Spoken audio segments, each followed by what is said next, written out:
Hello friends, good evening to all of you and welcome to my YouTube channel pioneer nursing channel, जिसका motto है nursing education and latest की कोई भी recruitment की information आपके साथ में शेयर करना, जो कि नेशनल स्टेट लेवल कहीं पर भी आपके अनाउंस की जाती हो। ओके, एंड हमेशा की तरह जैसे कि मैं कहता हूँ कि लाइक शेयर एंड सब्सक्राइब करना नहीं भूलिए, और ज़्यादा से ज़्यादा ऐसे वीडियोस जो कि इन्फॉर्मेटिव होते हैं, नर्सिंग गाइडेंस बेस्ड होते हैं, इंपॉर्टेंट क्वेश्चंस बेस्ड होते हैं और इंपॉर्टेंट की पॉइंट्स बेस्ड होते हैं, जो कि आपके लिए, आपके कलीग्स के लिए, आपके फ्रेंड्स के लिए, जिनको कि how to read, how to attend the exam, how to reduce negative marking etcetera queries के साथ में अपनी प्रॉब्लम सॉल्व करनी होती है। अपने सिलेक्शन के लिए वो काफ़ी टाइम से ट्राई कर रहे हो और उनको बस इतना ही पता होना होता है कि बस हमें एग्ज़ाम के अंदर जो एग्ज़ाम का पेपर है, चाहे ऑनलाइन हो ऑफलाइन हो, किस तरीके से अटेंड करना है। ठीक है, सभी के पास में नॉलेज है, लेकिन नहीं, नॉलेज की इंपॉर्टेंस तभी होती है जब आप उसे ज़्यादा से ज़्यादा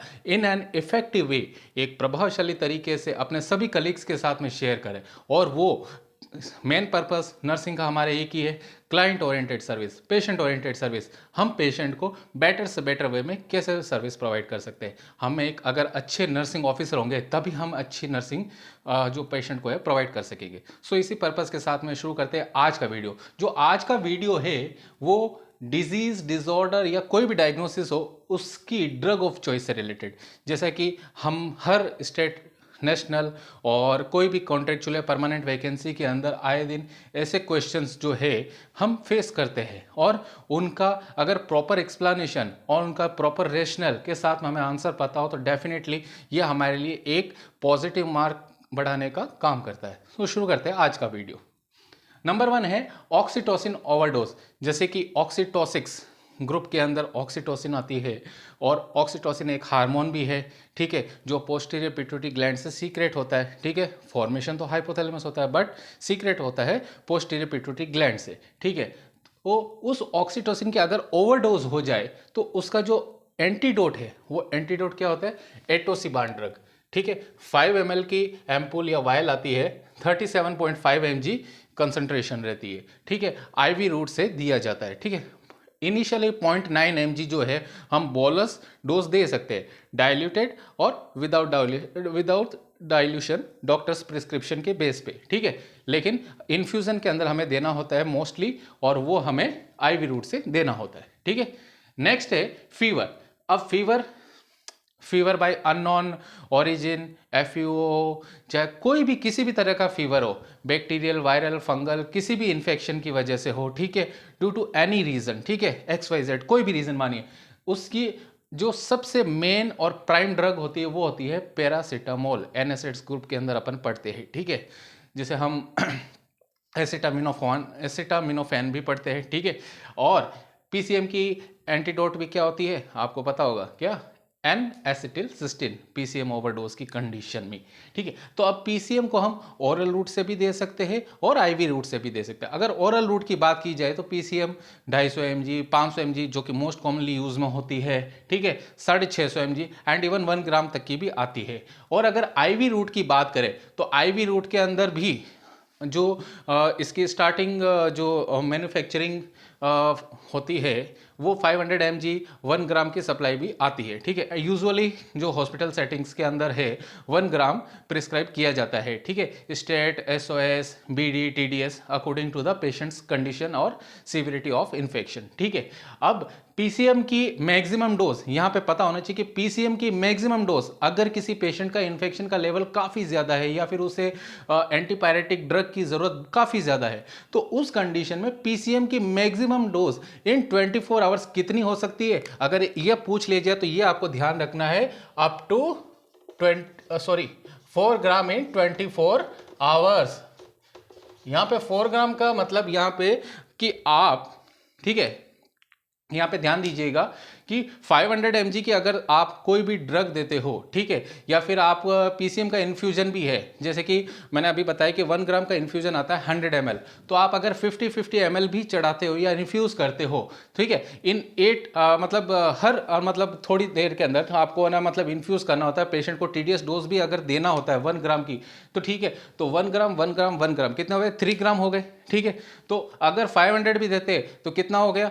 6 टाइम्स। तो इस तरीके से आप 4 ग्राम तक दे सकते हैं। ये डॉक्टर का जो प्रिस्क्रिप्शन होता है उसी के अकॉर्डिंग वेराई कर सकता है, ठीक है, और उसी को हमें फॉलो करना है, डॉक्टर्स प्रिस्क्रिप्शन को, ठीक है। तो ये चीज़ भी ध्यान रखनी है। और पीसीएम का एंटीडोट एन एसिटिलसिस्टिन, उसे भी ध्यान रखना। और एन एसिटिलसिस्टिन के लिए भी बता दूं कि ये जो ड्रग है ये दोनों तरीके से और मे बी 3 टाइम्स मतलब 3 टाइप से हम दे सकते हैं, ठीक है।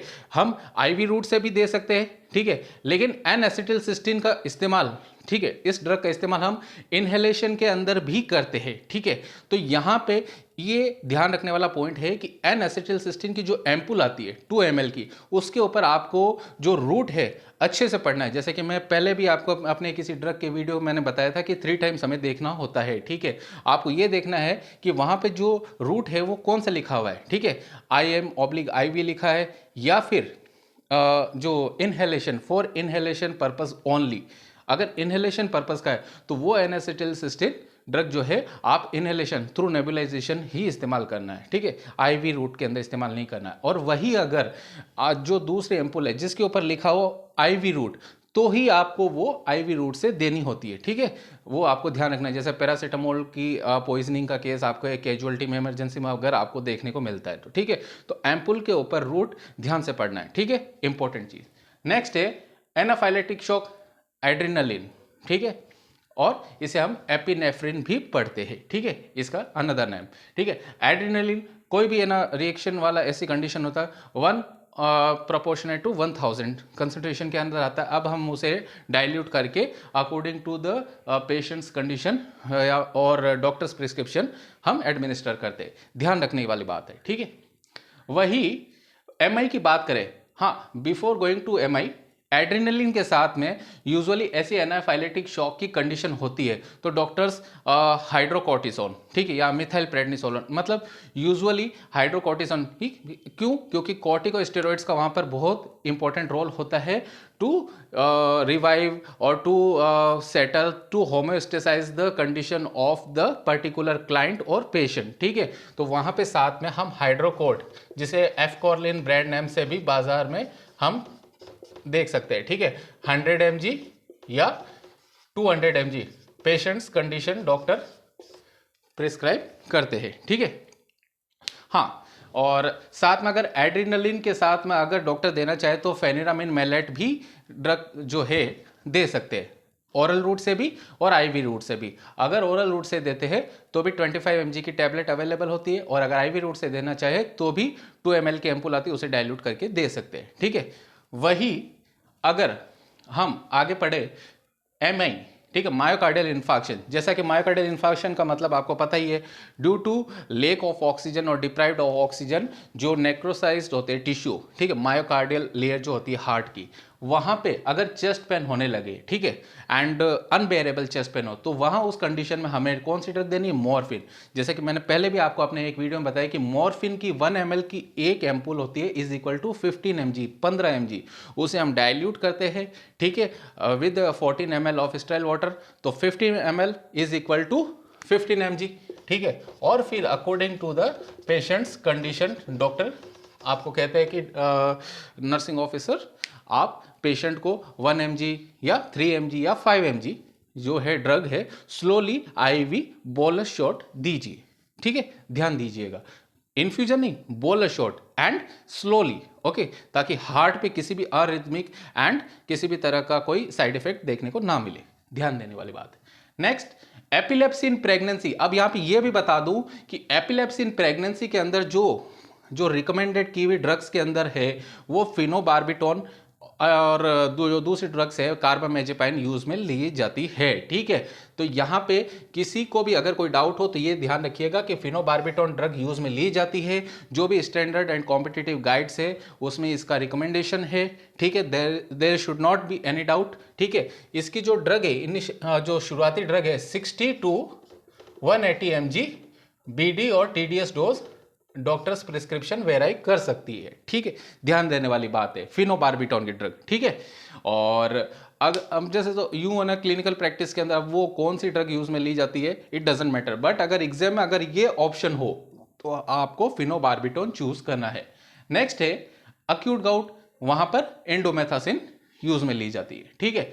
और क्रोनिक गाउट, ध्यान देने वाली बात है, अक्यूट गाउट यानी कि एक आध एपिसोड हुआ और उसके अंदर अगर आपको यूरिक एसिड के बढ़े हुए लेवल की वजह से, ठीक है, ड्यू टू एनी रीजन, ठीक है, जरूरी नहीं है कि यूरिक एसिड का लेवल जो है सिर्फ पर्टिकुलर गाउट की कंडीशन में बढ़े, किसी भी मतलब बॉडी के अंदर बायोकेमिकल चेंजेस किसी भी डिजीज की वजह से बढ़ सकता है। अगर ऐसा होता है तो उस कंडीशन के अंदर, अक्यूट कंडीशन में तो इंडोमेथासिन इज परफेक्ट, बट अगर क्रॉनिक गाउट की बात की जाए यानी लंबे समय से आप ट्रीटमेंट ले रहे हैं, ठीक है, 1 मंथ, 2 मंथ, 6 मंथ्स, ईयर, तो ये क्रॉनिक गाउट की जो सिचुएशन या फिर मल्टीपल टाइम्स आपको डॉक्टर को विजिट करना पड़े या फिर ऐसा आपको सिनेरियो देखने का मिलना पाया जाए पेशेंट के रिगार्डिंग, ठीक है, तो उस कंडीशन में कोलचिसिन आपको देनी होती है, एंटी गाउट ड्रग है, ठीक है। और यहां पे मैं आपको यह भी बता दूं कि अगर इंडोमेथासिन और कोलचिसिन, ठीक है, ऑप्शन आपको मतलब अगर एग्जाम में क्वेश्चन आए drug of choice for gout, अगर ये सीधा ऐसा एक क्वेश्चन है अक्यूट और क्रॉनिक कुछ नहीं दिया हुआ, ठीक है, और दोनों ही ऑप्शन हो, तो आपको उस कंडीशन में फर्स्टली आपको कोलचिसिन चूज करना है, एंड अगर कोलचिसिन नहीं होता है देन इंडोमेथासिन, ठीक है। ये डिफरेंस आपको ध्यान में रखना है।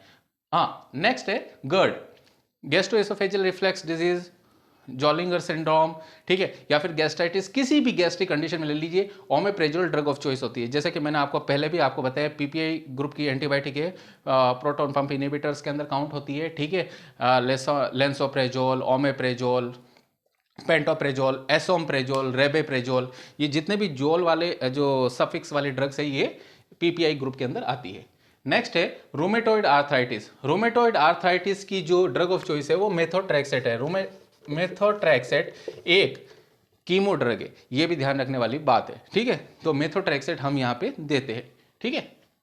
प्रोफाइलैक्सिस ऑफ एमआई, अब आपको मैं बता दूं कि एमआई क्या, अगर चेस्ट पेन की बात करें या ड्रग ऑफ चॉइस ऐसा एक क्वेश्चन आ जाए तो आप वहां कंफ्यूज मत होना, पेन किलर या ड्रग ऑफ चॉइस के तौर पे अगर मॉर्फिन ऑप्शन में है तो आपको मॉर्फिन ही चूज करना है। मॉर्फिन इसलिए चूज करना है क्योंकि ये प्रीलोड को कम करना है, कार्डियक आउटपुट है उसको बढ़ाने के अंदर हेल्प करता है, एंड अगर वहां पे लेक ऑफ कार्डियक आउटपुट है और नेक्रोसाइज टिश्यू हो रहे क्योंकि ऑक्सीजन की वहां पे सख्त जरूरत है और उसी की वजह से वहां पर नेक्रोसाइज हो रहे, टिश्यू डिके हो रहे, नष्ट हो रहे, ठीक है, और आपको वहां पे ऑक्सीजन की सप्लाई बढ़ानी है, और ऑक्सीजन की सप्लाई अगर वहां पे ड्यू टू एनी रीजन एक सिचुएशन उन्हें बढ़ानी है, ठीक है, अगर ऑक्सीजन की सप्लाई अगर आप नहीं बढ़ा पा रहे हो या किसी आपको उस समय एट ए टाइम आपको दूसरी तरफ आपको पेशेंट की कंडीशन भी स्टेबल करनी है, तो फर्स्ट ऑफ ऑल आपको पेशेंट को स्टेबल करने के पर्पज से या कार्डियक जो ऑक्सीजन डिमांड है उसको घटाने के पर्पज से उस कंडीशन के अंदर आपको फर्स्ट ऑफ ऑल मॉर्फिन देनी है, ठीक है। हाँ,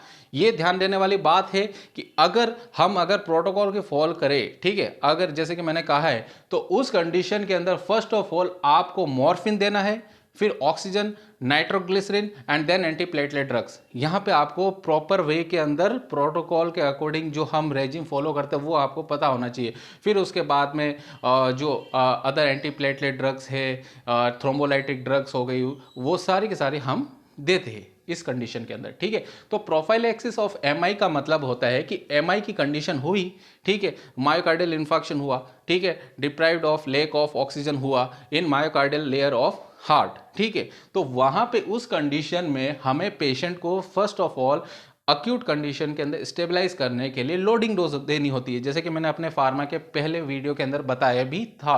तो उस कंडीशन के अंदर एस्प्रिन देनी होती है। अब एस्प्रिन की लोडिंग डोज हम जब देते हैं, ठीक है, यहाँ पे ध्यान देने वाली बात यह है कि 300 प्लस हम mg जो है लोडिंग डोज के अंदर एस्प्रिन दी जाती है, ठीक है, 75 mg और 150 mg दोनों ही सप्लाई के अंदर आती है, ठीक है। तो 300 प्लस mg के अंदर हमें एस्प्रिन की ड्रग देनी होती है along with atorvastatin up to 80 mg और क्लोपिडोग्रेल एंटीप्लेटलेट अग्रीगेटिव एजेंट के तौर पे वो भी मोर देन 300 mg ड्रग देनी होती है स्ट्रेट के अंदर, ठीक है। एंड यूजुअली ये जो ड्रग्स होती है 75 mg एस्प्रिन HS और क्लोपिडोग्रेल भी 75 mg HS के अंदर दी जाती है, ठीक है। नेक्स्ट है सीए ब्रेस्ट की कंडीशन के अंदर टेमोक्सिफेन साइट्रेट है वो दी जाती है। जैसे कि मैंने पहले भी बताया था कि टेमोक्सिफेन साइट्रेट जो है वो ड्रग मेल स्टेरिलिटी के अंदर भी इस्तेमाल की जाती है, ठीक है। मलेरिया इन प्रेगनेंसी क्लोरोक्विन की CQ बोलते हैं यूजुअली, ठीक है, क्लिनिकल प्रैक्टिस में, एंड क्लोरोक्विन की 5 ml की एम्पूल आती है, ठीक है, वो हम इन ग्लूटियल रीजन वहां पे हम एडमिनिस्टर करते हैं, ठीक है। ध्यान रखने वाली बात है। ओके, एंड जो CQ की ड्रग है, हम जैसे कि बताया कि अगर ये क्वेश्चन पूछ लिया जाए कि भी जो 5 ml तक की ड्रग है आप कहाँ पे दे सकते हैं, तो यूजुअली हम ये ऐसी ड्रग्स जो है हम जो IM के अंदर देनी होती है वो 2 ml लास्ट यूजुअली हम देते हैं, लेकिन 5 ml या 10 ml, ठीक है, इतनी अगर ड्रग्स जो देनी होती है जैसे कि मोर देन यूजुअल क्वांटिटी होती है, तो वो आपको ग्लूटल रीजन में ही थ्रू IM रूट एडमिनिस्टर करनी है, and IM route 90 degree angle पे दिया जाता है इंजेक्शन। ओके, ध्यान रखने वाली बात है। आईसीपी इंक्रीज की कंडीशन में मैनिटोल देना होता है। ऑस्मोटिक डायूरेटिक ग्रुप की ड्रग है ये, ठीक है, 20% सप्लाई के अंदर आती है, ठीक है। तो यहाँ पे ये 100 ml एंड 300 ml दोनों ही सप्लाई के अंदर आती है, ठीक है। अकॉर्डिंग टू द प्रिस्क्रिप्शन आपको पेशेंट को एडमिनिस्टर करनी होती है, और साथ में मैंने बताया था कि इसके साथ में भी आपको कार्डियक आउटपुट मॉनिटर करना जरूरी है, क्योंकि ये डायूरेसिस की कंडीशन करती है, क्योंकि क्या बताइए ऑस्मोटिक डायूरेटिक है। ओके, नेक्स्ट है गैस्टेशनल हाइपरटेंशन। गैस्टेशनल हाइपरटेंशन के अंदर जो फर्स्ट ड्रग ऑफ चॉइस होती है वो होती है methyl dopa, and second one is labetalol. Methyl dopa 250 mg 500 mg, ठीक है, दोनों ही सप्लाई के अंदर ड्रग आती है, ठीक है। BD या TDS according to the patient's blood pressure. Okay, labetalol के अंदर भी आपको मैंने बताया कि इसकी जो टैबलेट है वो 100 mg की आती है, और जो इसकी ड्रग है मीन्स जो इसका एम्पुल है, इंजेक्शन है, 4 ml is equal to 20 mg आता है, ठीक। एक्लेम्सिया की कंडीशन के अंदर हो तो एक्लेम्सिया के अंदर हम मैग्नीशियम सल्फेट एडमिनिस्टर करते हैं, लेकिन साथ में इसका जो मस्कुलर पैरासिस की कंडीशन होती है, ठीक है, लाइक नी जर्क रिफ्लेक्स हमें चेक करना बहुत ज़रूरी है। रेस्पिरेटरी फेल्यूर के चांसेस रहते हैं, तो रेस्पिरेटरी रेट को भी मॉनिटर करना ज़रूरी है, SpO2 को भी मॉनिटर करना ज़रूरी है, पेशेंट की जनरल कंडीशन, जो रेस्पिरेटरी एफर्ट है वो भी वॉच करना होता है, ठीक है। ये सब चीज़ें ध्यान में रखनी होती है। और अगर इसका एंटीडोट पूछ लिया जाए तो कैल्शियम ग्लूकोनेट 10%, ठीक है, ओवर 10 मिनट्स, ठीक है, आपको पेशेंट को स्लोली इन्फ्यूज़ करना होता है थ्रू IV रूट। ओके, और अगर इन्फ्यूजन भी देना हो तो 100 ml का इन्फ्यूजन मीन्स जो आपके नॉर्मल सलाइन होता है उसके अंदर 1 एम्पुल स्लोली एडमिनिस्टर करने होते हैं ओवर 10 मिनट्स, ठीक है। स्लोली मीन्स यानी कि काफ़ी लंबे समय से ओवर 10 मिनट्स आपको इन्फ्यूजन के थ्रू देना होता है। नेक्स्ट है टाइफॉइड की ड्रग ऑफ चॉइस है सेफ्ट्राइक्सोन।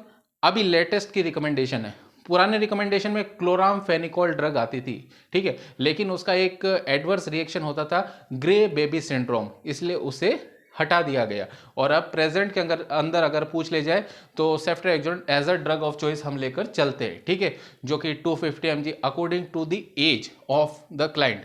अब वो चाहे न्यूबॉर्न बेबी से बढ़ता हुआ इन्फेंट, टोडलर, ठीक है, चाइल्ड से टीनेजर, एडल्ट, ठीक है, और आगे जीरेट्रिक्स तक भी बात करें तो 1 ग्राम 2 ग्राम, ठीक है, and according to the severity of particular infection, ठीक है, हमें देना होता है, पेशेंट को एडमिनिस्टर करना होता है, ठीक है।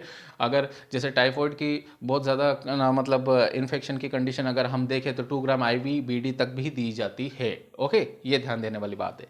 नेक्स्ट है हार्ट फेलियर के अंदर जैसे मैंने पहले भी आपको बताया डिजॉक्सिन दी जाती है, ठीक है, क्योंकि हार्ट की कॉन्ट्रैक्टिलिटी बढ़ाता है। ये पॉजिटिव आइनोट्रोपिक ड्रग है, यानी हार्ट की कॉन्ट्रैक्टिलिटी बढ़ाएगी, लेकिन निगेटिव क्रोनोट्रोपिक ड्रग भी है, यानी कि जो टैकीकार्डिया की कंडीशन है उसके अंदर जो हार्ट बीट है उसको भी रिड्यूस करेगा। इसलिए ये चीज़ें दोनों ध्यान में रखना जरूरी है, positive inotropic and negative chronotropic. Okay, और अगर इसकी टैबलेट फॉर्म की बात की जाए तो 0.25 mg की टैबलेट आती है, और वही अगर इसकी एम्पुल यानी इंजेक्टेबल रूट से जो हम IV रूट से देते हैं तो वो आती है 2 ml is equal to 0.5 mg। मैंने अपने फार्मा के प्रीवियस वीडियो में आपको ये एक्सप्लेन किया है, ठीक है। एंजाइना का नाइट्रोग्लिसरीन, जैसे कि हम NTG की टैबलेट देते हैं, सबलिंगुअल देते हैं, ठीक है, ठीक है, डाइनाइट्रेट ड्रग्स जो देते हैं, आइसोसोर्बेट डाइनाइट्रेट ड्रग देते हैं, तो वो हम सबलिंगुअल वे के अंदर देते हैं, ठीक है, और फिर हम 3 टाइम्स हम रिपीट करते हैं 5 mg, ठीक है। अगर उसके बाद में भी अगर पेशेंट का पेन जो है 15 mg या 15 मिनट्स या मोर देन 50 मिनट्स तक अगर कंसिस्टेंट एंड परसिस्टेंट रहता है तो उस कंडीशन के अंदर हमें ये गैस करना है, और ये मतलब पेशेंट का ये कंफर्म कर लेना है कि पेशेंट का जो पेन है पर्टिकुलर एंजाइना की वजह से नहीं है, एंजाइना पेक्टोरिस नहीं है, वो पेन जो है MI का है, और उस कंडीशन में फिर एंजाइना से बढ़कर हम हम मायोकार्डियल इन्फार्क्शन के हिसाब से ट्रीटमेंट के प्रोटोकॉल को फॉलो करते हैं।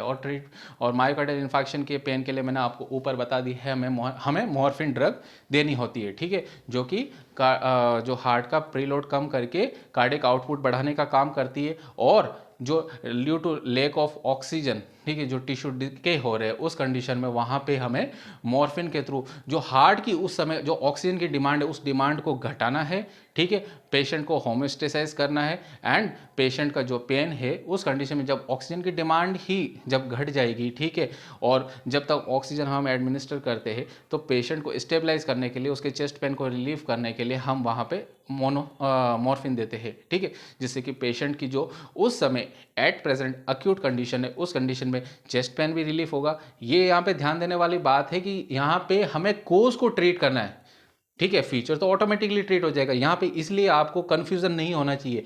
कोज क्या है? लेक ऑफ ऑक्सीजन, ओके, हम उस कंडीशन में और लेक ऑफ ऑक्सीजन के चलते वहाँ पे पेशेंट को चेस्ट पेन हो रहा है, तो अगर हम ऑक्सीजन की डिमांड को उस समय एट ए टाइम रिड्यूस कर देंगे, उस कंडीशन में मॉर्फिन देंगे first of all, and then oxygen को एडमिनिस्टर करेंगे, मोना, ठीक है, morphine, oxygen, nitroglycerine and antiplatelet drugs, ठीक है, तो उस कंडीशन में मॉर्फिन देते ही जैसे कार्डियक आउटपुट वो रिड्यूस हो जाएगा, तो उस प्रीलोड कम हो जाएगा एंड ऑक्सीजन की डिमांड है वो कम हो जाएगी, तो उस कंडीशन में हम ऑक्सीजन को जैसे वेंचुरी मास्क या हाई फ्लो मास्क उस कंडीशन में हम इजीली एडमिनिस्टर करके एंड देन जो फार्माकोलॉजी वाला जो हमारा रेजिम है उसे फॉलो कर सकते हैं। यहाँ पे ये चीज़ ध्यान देने वाली बात है, ठीक है।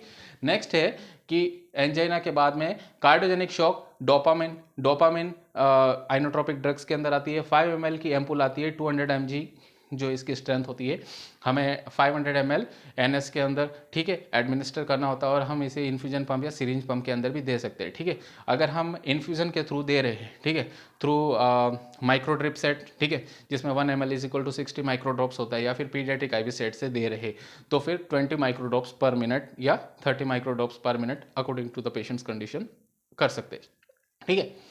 And chemotherapy induced vomiting ondansetron drug दी जाती है, 2 ml is equal to 4 mg, क्योंकि जैसा कि मैंने बताया कीमो देते हैं तो उसके कंडीशन में नोज़े वॉमिटिंग होना नेचुरल सी बात है, लेकिन अगर 30 मिनट्स बिफोर कीमो की साइकिल स्टार्ट करने से पहले अगर 30 मिनट्स पहले दे दे तो वहाँ पे एमएसएस के चांसेस है वो रिड्यूस हो जाते हैं, ठीक है। और ये 4 ml की एम्पुल भी आती है इज इक्वल टू 8 mg की स्ट्रेंथ की, ठीक है। चाहिए तो आप स्क्रीनशॉट भी ले सकते हैं, ठीक है।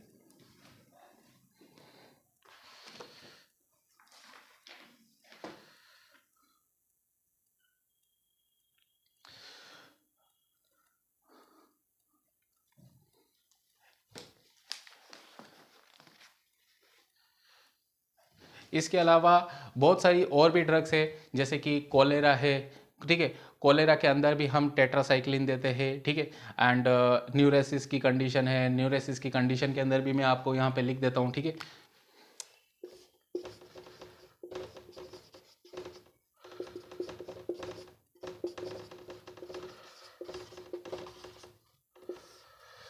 न्यूरेसिस के लिए फर्स्ट ऑप्शन जो है आपको चूज करना है क्या? डेस्मोप्रेसिन।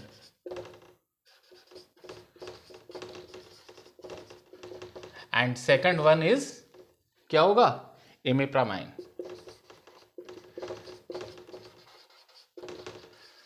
अब वही अगर फोबिया, ठीक है, OCD, anorexia nervosa, bulimia nervosa, ऐसे साइकेट्रिक डिसऑर्डर्स की ड्रग ऑफ चॉइस के तौर पे बात करें तो वहाँ पे फ्लुओक्सेटाइन हमें फॉलो करनी होती है, ठीक है। और ऐसी बहुत सारी और भी है ना ड्रग से रिलेटेड क्वेश्चंस है, इंपॉर्टेंट की पॉइंट्स है जो हम नेक्स्ट वीडियो के अंदर डिस्कस करेंगे, ठीक है। आई होप ये जो इन्फॉर्मेशन है आपके लिए इंफॉर्मेटिव रही होगी। एंड वन मोर थिंग, ठीक है, कोलेरा को हम ब्लू डेथ भी कहते हैं। अब ब्लू डेथ क्यों कहते हैं? इसका रीज़न, क्योंकि जैसे कि आपको पता है ये कंटामिनेटेड वाटर के थ्रू स्प्रेड होता है, कंटामिनेटेड वाटर के थ्रू ये स्प्रेड होने वाली एक्यूट डायरियल डिजीज़ है, ठीक है, जो कि इनिशियली जो इसका एपिसोड होता है, एक्यूट एपिसोड होता है 12 आवर्स से 5 डेज तक होता है, ठीक है। अब अगर लेक ऑफ वाटर की काफ़ी ज़्यादा डिहाइड्रेशन के चलते, डायरिया के चलते हमारी बॉडी से एलिमिनेट होगा, तो उस कंडीशन के अंदर डिहाइड्रेटेड होगी, वेंस जो है, वेंस के अंदर जब ब्लड के हमारी बॉडी से वाटर ही एलिमिनेट हो जाएगा मोस्टली एंड एबंडेंटली, ठीक है। तो उस कंडीशन में वहाँ पे क्या होगा? ब्लड जो है हमारे वेन्स के अंदर जो विस्कोसिटी है बढ़ जाएगी, जो है उसकी कंसंट्रेशन बढ़ जाएगी, तो उस कंडीशन में धीरे धीरे धीरे धीरे lack of oxygen and other nutrients होगा। तो उस कंडीशन में जो बॉडी का स्किन का कलर जो है वो डिस्कलरेस्ड होगा, ब्लूइश कलर होने लगा, एंड ये पेशेंट की डेथ तक भी कॉम्प्लिकेशन जो है लास्ट जा सकता है। इसलिए इसे हम एक दूसरे नाम ब्लू डेथ से भी पुकारते हैं। अगर ऐसा अगर क्वेश्चन आ जाए कि ब्लू डेथ किसे कहते हैं, किस डिजीज को कहते हैं, तो आपको कोलेरा ऑप्शन चूज करना है। ओके, सो ये रहा आज का वीडियो। ओके, और ऐसे इंफॉर्मेटिव वीडियोस और ऐसे ही इंपॉर्टेंट की पॉइंट्स हम नेक्स्ट वीडियोस में भी डिस्कस करेंगे। कोई भी रिक्रूटमेंट की इन्फॉर्मेशन है आपको यहाँ पे अपडेट करवाई जाएगी, एंड इसके अलावा जो भी क्वेरीज होती है आपकी वो हमें आप अपने YouTube चैनल पे पूछ सकते हैं। और इसके अलावा आपको अपनी प्रिपरेशन को जो है शार्पर देन शार्पर, ठीक है, without any hesitation, without any negative ideas कि हम कितना पढ़ रहे हैं कितना नहीं पढ़ रहे। और एक चीज़ जो आपको नोट करने वाली बात है वो ये रखना है कि स्टडी की जो क्वालिटी है, आपकी क्वालिटी है स्टडी की, वो आपको दूसरों से आगे लेके जाएगी, ना कि क्वांटिटी। मोस्टली ये लोग सोचकर बैठते हैं कि जो नंबर ऑफ स्टडी आवर्स है वो आपका सिलेक्शन डिसाइड करता है। No, number of study hours तभी आपको रिजल्ट देंगे जब आप साइंटिफिक वे के अंदर क्वालिटी वाली स्टडी करेंगे। आप खुद पे ये मतलब बिलीव करेंगे कि मैं जो पढ़ रहा हूँ अगर मुझे आधी रात को भी उठाकर पूछ लिया जाए तो उसका मैं आंसर दे सकता हूँ, उसका मैं रिप्लाई दे सकता हूँ। एग्जाम में अगर ये क्वेश्चन आ जाए तो मैं उसका कॉन्फिडेंट वे में रिप्लाई करके दे सकता हूँ। आपको कोई क्वेश्चन का रिप्लाई नहीं आ रहा है और आपको आधे कॉन्फिडेंस के साथ में देते हो, तो और अगर आपके सामने वाला कैंडिडेट या एग्जामिनी है वो 100% कॉन्फिडेंस के साथ में देते, तो आप खुद के रेशनल को ही जस्टिफाई नहीं कर पाओगे। तो आपको जो स्टडी करनी है उसके ऊपर ना सिर्फ आपको विश्वास होना चाहिए, बल्कि जब आप दूसरों को भी जब एक्सप्लेन करो तो आपका जो कॉन्फिडेंस है निकल के आना चाहिए कि यस, हम जो कह रहे हैं, हम जो अपना स्टेटमेंट दे रहे हैं, हमारे क्वेश्चन का रिप्लाई ये परफेक्ट है। और जैसे कि बहुत सारे कॉम्पिटिटिव एग्जाम के अंदर हम ऑब्जेक्शन भी लगाते हैं, तो वहाँ पे ऑब्जेक्शन लगाने के दौरान भी वो स्टैंडर्ड गाइड्स का जो रेशनल है उसे ही मानते हैं। कोई भी पर्टिकुलर इंस्टीट्यूट हो, ठीक है, चाहे ESIC, एम्स, PGI कोई भी हो, ठीक है, वो जो मानते हैं रेशनल वो स्टैंडर्ड कॉम्पिटिटिव गाइड्स का ही मानते हैं। तो आपको जो स्टडी करनी है अपनी साइंटिफिक वे में करनी है, खुद पे कॉन्फिडेंस करते हुए करनी है। आप चाहे किसी भी सिचुएशन में 3 to 4 आवर्स भी अगर पढ़ते हो तो वो 3 to 4 आवर्स जो आपका पढ़ना यूजफुल आपके लिए होगा, ठीक है, इन कंपैरेटिवली कि कोई 10-10 घंटे पढ़ रहा है, ठीक है। मैं ये नहीं कह रहा कि आपको 10 घंटे नहीं पढ़ना है, आपको पढ़ना है, सारे सब्जेक्ट्स कवर करने हैं। 8 to 10 आवर्स तो यूजुअली पढ़ना ही चाहिए, लेकिन अगर किसी सिचुएशन में अगर आप डेली का 4 आवर्स भी अगर पढ़ पाते हो, ठीक है, क्योंकि अगर कहीं पे जॉब करते हो, ड्यूटी के साथ में भी पढ़ रहे हो, तो आप अगर 4 to 5 आवर्स भी अगर निकाल रहे हो, ठीक है, 3 to 5 आवर्स भी अगर आप निकाल रहे हो, तो ये भी आपके लिए फ्रूटफुल हो सकता है अगर आपने अपने परफेक्ट वे के अंदर अपने नोट्स प्रिपेयर करते हो, आप जो भी पढ़ते हो उसे रिटन वे में लिखते हो और उसे आप मेमोराइज भी करते हो टाइम टू टाइम, ठीक है। एक बार नहीं, ऐसे नहीं कि लिख दिया और भूल गए, आपको उसे पढ़ना भी है, ठीक है। जैसे कि कोई डेफिनेशन हो गया, कोई प्रोसीजर हो गया, ठीक है, तो ये आपको एकदम से आंसर सामने आना चाहिए, ठीक है। ऐसे नहीं है कि आप बस पढ़ लिया और हो गया, नो, आपको एग्जाम में रिजल्ट तभी मिलेगा, ठीक है। अब जैसे कि हैंड वॉशिंग के लिए पहले, ठीक है, एक एग्जांपल दे देता हूँ, ठीक है, मतलब पहले स्टेप्स आते थे 7, ठीक है, लेकिन जब अभी WHO की लेटेस्ट की रिकमेंडेशन आई थी, ठीक है, एंड ये क्वेश्चन कंबाइंड एम्स 2020 के अंदर भी पूछा गया था कि हैंड वॉशिंग के अंदर कितने स्टेप्स होते हैं, तो वहाँ पे ऑप्शन 6 भी थे, 7 भी थे, और कई कैंडिडेट्स को ये कंफ्यूजन था कि क्या होगा, ठीक है, लेकिन जिन्होंने 6 चूज किया है तो उन सभी का ऑप्शन राइट हुआ। क्यों? क्योंकि लेटेस्ट की जो WHO की गाइडलाइन है वो ये कहती है कि आपके जो हैंड वॉशिंग के स्टेप्स है 6 होते हैं, ठीक है। First of all palm to palm, ठीक है, देन डॉर्सम पीछे का, फिर ये इंटरलेस करते हैं फिंगर्स, फिर ये इंटरलॉक, ठीक है, फिर आपका ये जो है थंब, ठीक है, 5 एंड 6 आपके जो ये पोर्स है नेल्स वो यहाँ पे जाते हैं, and then in running water. बस हो गए ना, 1 2 3 4 5 6, टोटल 6 स्टेप्स हो गए। तो ये चीज़ होती है कि आप जो पढ़ते हैं, आप जो करते हैं वो अप टू डेट होना चाहिए, आपका नॉलेज अप टू डेट होना चाहिए, आपका जो एग्जाम अटेंड करने का तरीका वो कॉन्फिडेंट होना चाहिए, तभी आप कोई रिजल्ट जो है अपने फेवर में एक्सपेक्ट कर सकते हो। अदरवाइज आप कितनों के साथ में अपना जो है रीचेक करते हो और फिर उसके बाद में खुद को ही जस्टिफाई नहीं कर पाते, कि खुद पे ही कॉन्फिडेंस नहीं हो पाता कि यार हमारा जो आंसर है वो सही है कि नहीं है, तो डेफिनेटली ये एक प्रॉपर सिलेक्शन की निशानी नहीं है। आप पढ़ो, इन अ क्वालिटेटिव वे पढ़ो, जो भी पढ़ते हो उसका आंसर आपको प्रॉपर रेशनल के साथ में पता होना चाहिए, आपके पास में प्रॉपर गाइडेंस कॉम्पिटिटिव गाइड्स का रेशनल होना चाहिए, और आपके पास में जो भी स्टडी मटेरियल है उसे आप रिटर्न वे में भी अपने पास में संभाल कर रखें, ताकि आपको जब भी स्टडी करनी हो तो वो आपका जो रिटर्न मटेरियल है सेल्फ मेड हो या कहीं से भी आपने कॉपी किया हो, तो वो आपको एक प्रॉपर रिजल्ट दे। ठीक है, विद बेस्ट विशेस आज का वीडियो एंड करते हैं। All the best, take care.